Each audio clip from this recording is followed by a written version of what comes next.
My date left me with a £340 restaurant bill and drove home in my car. I want to say that again because I still find it difficult to believe it happened. He drove home in my car.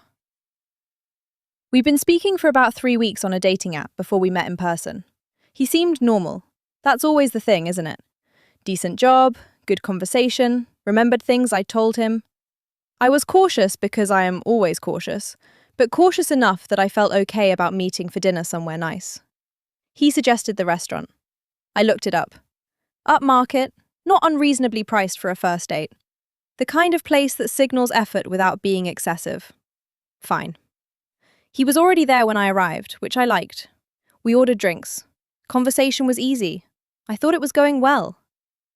Halfway through the main course, he excused himself to use the bathroom. He didn't come back. 20 minutes passed. I asked a member of staff to check.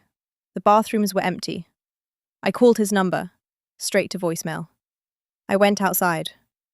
My car, which I had parked directly outside and given him the keys to hold while I paid for our initial drinks, a mistake I will not make again in this lifetime, was gone. I stood on the pavement outside a restaurant I couldn't afford, alone, and tried to understand what had just happened to me. I went back inside and told the restaurant what had happened.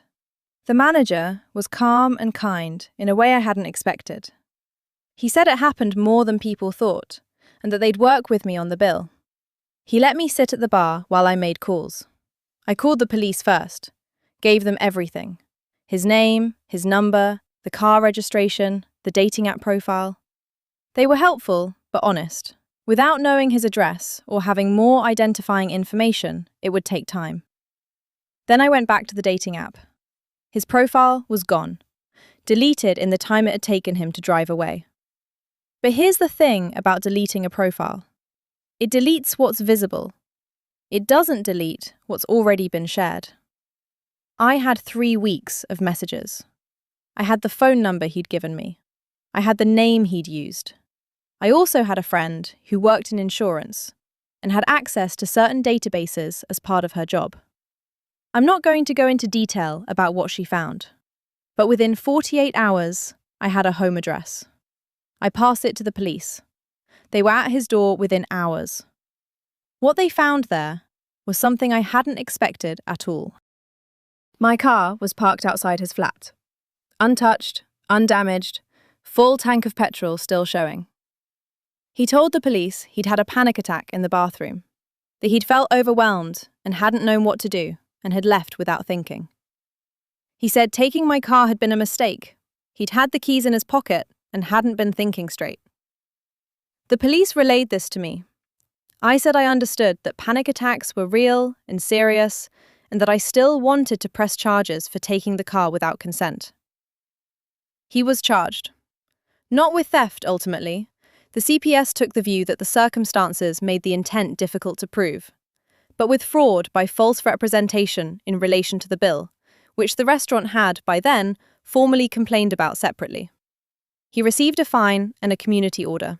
It's on his record. My car came back with a full tank of petrol and a small dent on the rear bumper that wasn't there before. His insurance paid for it after a very short argument. The restaurant comped half the bill. I paid the other half and left a review that was, I think, fair to them and honest about the evening. I went on 3 more dates that year. All of them were fine. One of them I'm still seeing. I no longer give anyone my car keys. Has anyone ever done something so strange you struggle to explain it to people? Drop it in the comments. And if you want more complete stories with no part 2s that never come, follow the page. New story every day.